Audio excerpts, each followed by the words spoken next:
10 வயதில் புரட்சி தலைவரை உணவு வாங்கவில்லை, உணர்வை உள்வாங்கியவன் இந்த மேடையில் என்னை நிறுத்தியிருக்கிறது.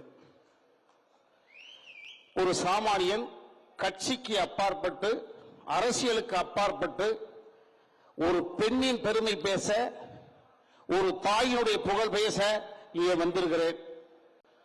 1972 ஆரம்பிக்கப்பட்ட அண்ணா திராவிட முன்னேற்ற கழகம் 52 வருடங்களை தாண்டி வெற்றி நடைபெறுகிறது. 30 வருடம் ஆட்சி அதிகாரத்தில் இருந்திருக்கிறது. இதுல 5 அதிசயங்கள் நடந்திருக்கிறது.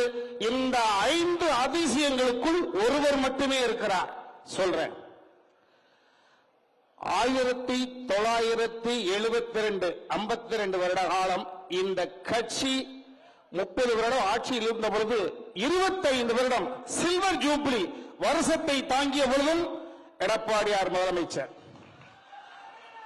இந்த இயக்கம் 50 வருடங்களை தாண்டுகிற பொழுதும் கட்சியினுடைய தலைவர் எடப்பாடியார். புரட்சி தலைவர் ஜெயலலிதா அம்மையார் அவர்கள் 75வது பிறந்த நாளை கொண்டுகிற பொழுதும் இந்த இயக்கத்தை வழிநடத்தும் பொறுப்பிலே எடப்பாடியார்.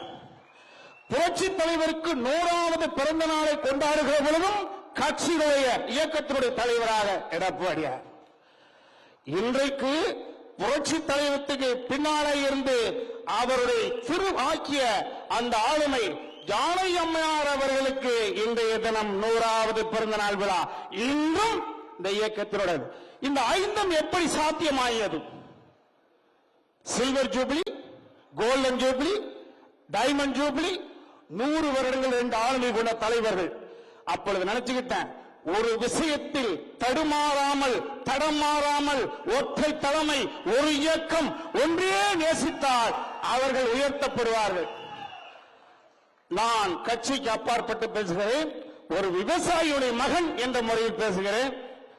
எப்படி இது சாத்தியமாயிட்டது? நேற்று இரவு யோசிச்சு பார்த்தேன். இன்னொரு அதிசயம், எடப்பாடியார் போல இன்னொரு தலைவருக்கு யாருக்கு வந்தாலும் அது முன்மாதிரி இவர்தான். ஒரு விவசாயி ஒருவர் நேர்மையோடும் ஒழுக்கத்தோடும் கட்சிக்கு விசுவாசத்தோடும் இருந்தால் தலைமை பீடத்துக்கு வர முடியும் என்று அடுத்த தலைமுறைக்கு பாடம் நடத்தி கொண்டிருக்கக்கூடிய ஒரு பாமர ஜாதியிலிருந்து வந்த எடப்பாடியார் அவர்களை நான் வணங்குகிறேன். நன்றி ஐயா. இப்போ ஒவ்வொரு அரசியல்வாதியும் நினைச்சு பார்ப்பேன். நான் ஒரு எழுத்தாளன், குறிப்பாக நகைச்சுவை எழுத்தாளன். காந்தியடிகளை கொண்டாடுகிறோம் தேசப்பிதா என்று, கஸ்தூரிபாயை கொண்டாடுகிறோமா தேசத்தாய் என்று? இல்லை. காந்தியடிகள் தேசப்பிதா என்று பெயர் வாங்குவதற்கு பின்னணியில் ஒரு கஸ்தூரிபாய் இருந்திருக்கிறார்கள். பாரதியார் தேச கவி என்று பெயர் வாங்குவதற்கு பின்னால் செல்லம்மாள் என்ற ஒரு தியாகியுடைய தியாகம் இருந்திருக்கிறது. அதை போலதான் பேரறிஞர் அண்ணா அவர்கள், ராணி அம்மா நினைத்திருந்தால் அண்ணா அவர்கள் தமிழ் பேசினார், இதற்கு ஆங்கிலம் தெரியாதோ என்று சொல்வார்களாம். ஆங்கிலம் பேசினார், இவருக்கு தமிழே தெரியாதோ என்று சொல்வார்களாம். அப்பேற்பட்ட ஆளுமை, தமிழின் வித்தகர், குழந்தைகள் கிடையாது. ராணி அம்மாள் நினைத்திருந்தார், எதற்கு இந்த பதட்டமான வாழ்க்கை, அமைதியாக வாழ்ந்துவிட்டு போயிருக்கலாம் என்று தடுத்திருக்கலாம். தடுத்திருந்தால் இந்த மாபெரும் திராவிட இயக்கம் தமிழ் மண்ணுக்கு வராமலே போயிருந்திருக்கும். ஆக பேரறிஞர் அண்ணாவுடைய தாகத்தின் பின்னாடியில் ஒரு ராணி அம்மாவுடைய தியாகம் இருக்கிறது.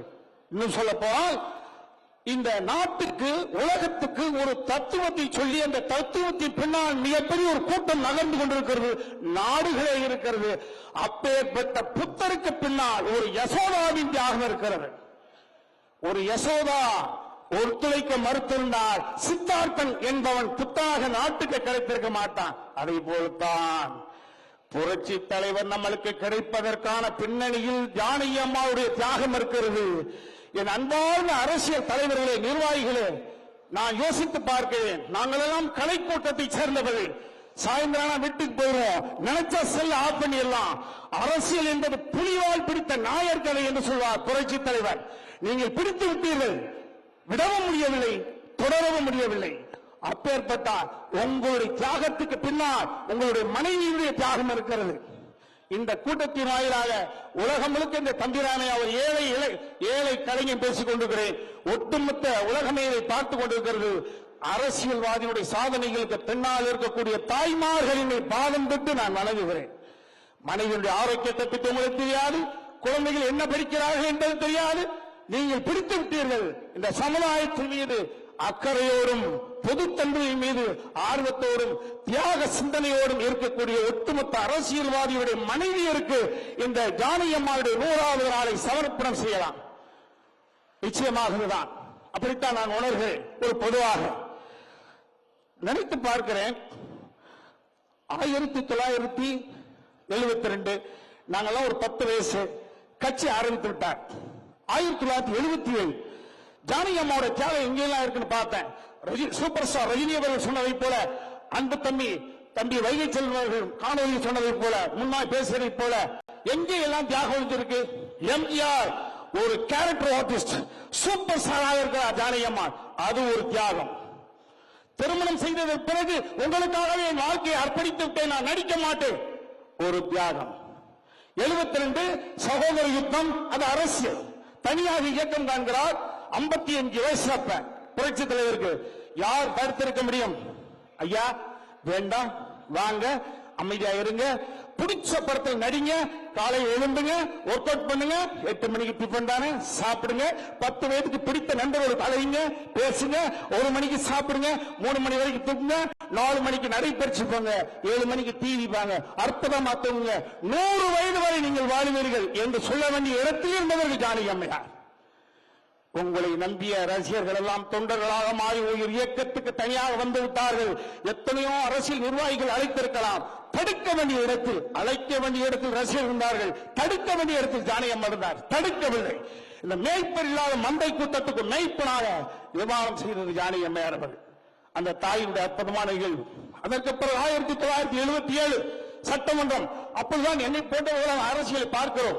இடி, மழை, மின்னல் என்று துரைமுருகனையா போன்றவர்கள், சுப்பு போன்றவர்கள், ரகுமான் கான் போன்றவர்கள், நெல்லிக்குப்பம் கிருஷ்ணமூர்த்தி ஐயா அவர்கள், சைதாப்பேட்டை துருசாத்துவன், தமிழ் நல்லதேவி போன்றவர்களாம் எதிர் முகாமில் இருந்து புரட்சி தலைவரை இன்சை செய்கிறார்கள். பதக்கம் இல்லாமல் பண்போடு அற்புதமாக ஆட்சி செய்கிறார்.